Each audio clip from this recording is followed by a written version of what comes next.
Well, it is never too early to rate a stock. The first firm to call Facebook shares a, quote, sell is Pivotal Research Group. Senior research analyst Brian Wieser did so a couple of hours ago, and he joins us now from Portland, Oregon. Brian, your 12-month target is $30 a share. Just for the benefit of our viewers, lay out the bear case, please.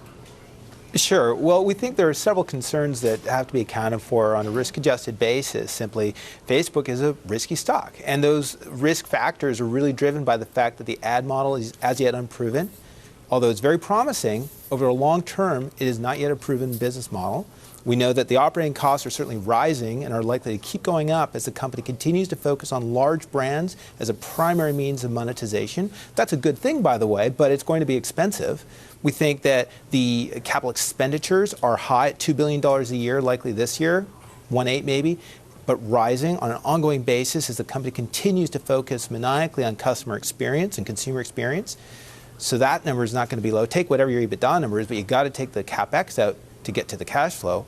Then you've got acquisition risk. Instagram was the first of possibly many. Facebook is essentially in an arms race with Google. So we expect that more multi-billion-dollar acquisitions will come, and not all of them will have any revenue. And then lastly, there's an overhang of shares out there. There are about 1.8 billion shares that are currently locked up, and those restrictions will come off over the course of this year. You know, Brian, shares ended just barely above where they came out at $38 a share. They ended at 38 and change. What's your price target on this company? How far do you see it going lower? Well, we see $30 as meeting a fundamental valuation. Now, that's not to say the stock doesn't move around that, above or below for that matter. We use Google as a reference point. We have a buy on Google, $820 price target. We assume that Facebook grows faster and is a little bit riskier, so a slightly higher discount rate for our cash flows, and we get to a $30 price target. Google is not trading at $820. But hang on, explain to our viewers, Brian, what sort of cash flow, first of all, what the cash flow is, and then number two, what the multiple is on that cash flow that ultimately gets you to $30, which is really Twish's question. Yeah. Oh, sure. So we've assumed that they're growing the revenues at about a 30% rate every single year. And we're assuming that their margins are around 40%, but declining over time, right? And so you play that out to 2017, you'll get about $5 billion of cash flow, but we use about a 20 times multiple against that, and you discount that back to the present using, we use about an 8% discount rate to get to our valuation. And by the way, so we look the 20 multiple on that cash flow, where does that come from? That's just a function of our expected growth rate offset by the discount rate, the risk. So we're assuming that they can grow in perpetuity about 7% every year as far as history goes. And at the same time, we're assuming about a 13% discount rate. And 13%, all that means is that if we think that the company's going to generate $5 billion of cash 5 years from now, 13% is the rate of interest we're applying against that to bring that number back to the present. 13% sounds incredibly high in an environment where a 10-year yield is 1.7, though. This is a very risky company. And but for Google, to be clear, we're using an 11% discount rate. And with an 11% discount rate, we get to an $820 valuation on Google.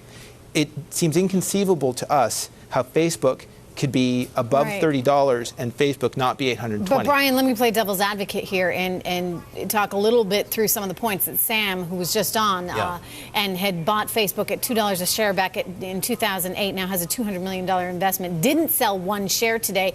And his whole premise is that this is a growth engine. This is changing the world as we know it, and that the ability to monetize all of our data online for Facebook is so tremendous that he only sees upside going forward. What do you say to the enthusiasts like that, like Sam, who believe in what Facebook is doing? We agree, but it's at what price? The question is, what's the appropriate rate of discounting the future cash flows? At the end of the day, again, we're arguing that you can make the same case around Google, right?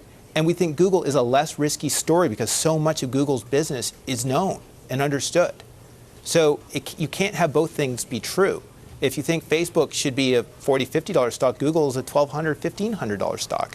And Brian, is there anything, before we let you go, is there anything that might cause you to change your assumptions lift the sell, up the target, et cetera?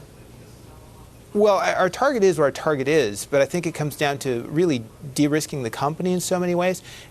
That's not necessarily a wise thing for what is still a company behaving like an early-stage venture-funded company. They need to work in this uncertain environment because they're trying to figure out something that's durable and will last forever. That's fine, but it's risky. And so if they did things like they became a very, very large company that had very predictable cash flows, that would change the riskiness. That would bring down the discount rate. And if they could keep growing in a non-risky way, well, of course, it would cause our stock price to go up. If we knew that their capital expenditures were not $2 billion and rising per year, we'll wait a couple of years before we really know how much CapEx they need to spend to support this business. Remember, they're spending billions of dollars on data centers and associated real estate to support the consumer experience. All right, Brian Wieser of Pivotal Research, the only guy with a sell. There have been a lot of naysayers out there. We appreciate your coming on and actually talking us through the numbers behind your sell. Thanks, Brian. Dose of reality. Okay.